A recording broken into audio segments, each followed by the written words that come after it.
ناظرین، کیا آپ کبھی سوچ بھی سکتے ہیں کہ خدا نہ خواستہ آپ کے گھر کے اندر فوتگی ہو جائے، آپ کے گھر سے جنازہ اٹھے اور آپ اسی گھر میں فوتگی کے وقت پہ آپ جو ہے وہ گانے چلا دیں اور آپ اس گانوں کی جو ہے وہ اس کے اوپر رقص کرنے لگ جائیں؟ یا گھر تو چھوڑیں، خدا نہ خواستہ آپ کے قرب و جوار، ہمسایہ، گلی محلے کے اندر اگر کوئی فوتگی ہو جائے تو کیا آپ کبھی اپنے گھر کے اندر اونچی آواز میں والیوم بھی لگائیں گے اور کیا ڈانس، ناچ گانا بھی کریں گے؟ ہمارے ہاں تو ہر گلی محلے میں یہ رواج ہے، یہ ایک روایت چلی آتی ہے کہ اگر محلے کے اندر، گلی کے اندر، بستی کے اندر کہیں بھی کسی کے گھر کے اندر ڈیتھ ہوئی ہے تو ہم لوگ اپنے گھروں کے ٹی وی بند کر دیتے ہیں۔ اگر اس گھر کے اندر شادی کا بھی سما ہوتا ہے تو بھی میوزک بند کر دیا جاتا ہے اور یہ لحاظ کیا جاتا ہے کہ جی ساتھ والے گھر میں، محلے میں، بستی میں فوتگی ہو چکی ہے تو ہم بھی ان کے غم میں برابر کے شریک ہیں، اس لیے ہم اپنی خوشیوں کو سادگی سے منائیں گے۔ یہ تو شادی والے گھر کا حال ہے،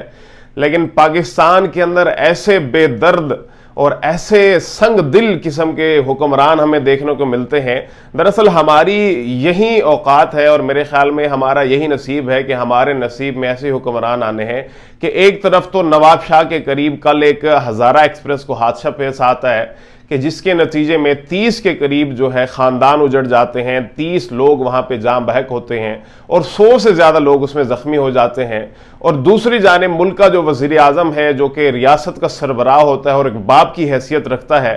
اس کی جانب سے قصور میں جلسہ کیا جاتا ہے اور نغموں کے اوپر اور گانوں کے اوپر جو ہے وہ رقص کیا جاتا ہے۔ کہیں بھی ایسا فیل نہیں ہو رہا تھا کہ مجھے لگے کہ یہ ایک ملک کا وزیر اعظم ہے اور اس کے ملک کے اندر یہ ایک حادثہ ہوا ہے اور حادثے کے اندر 30 لوگ اور 30 خاندان اجڑ گئے ہیں۔ یہ کوئی بھی حکومت ہو، کوئی بھی سربراہ ہو، کوئی بھی وزیر اعظم ہو، اس طرح کی سنگ دلی، بے رحمی ہر جگہ دیکھنے کو ملتی ہے۔ اور پاکستان کے اندر ایک روایت چلی آتی ہے، کیونکہ پاکستان میں آپ کا، میرا اور عام عوام کا معیار، ان کی قدر و منزلت، ان کی اوقات صرف اتنی ہے کہ ان سے ووٹ لیا جائے اور وہ ووٹ کے بعد اقتدار میں آتے ہی ان کو کیڑے مکوڑوں کی طرح سمجھا جائے اور کیڑے مکوڑوں کی طرح ہی ان کو مسل کے رکھ دیا جائے۔ تو یہی کچھ ہمارے ساتھ ہو رہا ہے۔ شہباز شریف صاحب، آپ اس ملک کے وزیر اعظم ہیں، چاہے جیسے بھی ہیں لیکن وزیر اعظم ہیں، آپ کا حق بنتا تھا کہ اتنے بڑے سانحہ ہونے کے بعد کم از کم اگر آپ اپنا جلسہ ملتوی نہیں کر سکتے تھے تو یہ تو اعلان کر دیتے کہ کسی قسم کا کوئی نغمہ، کوئی میوزک نہیں چلے گا، کیونکہ پاکستان کے دوسرے صوبے کے حصے کے اندر 30 گھر اجڑ چکے ہیں۔ اور اگر آپ ٹرین حادثات کی اور ٹرین کی کارکردگی کو دیکھیں تو یہ بھی آپ کے سامنے ہے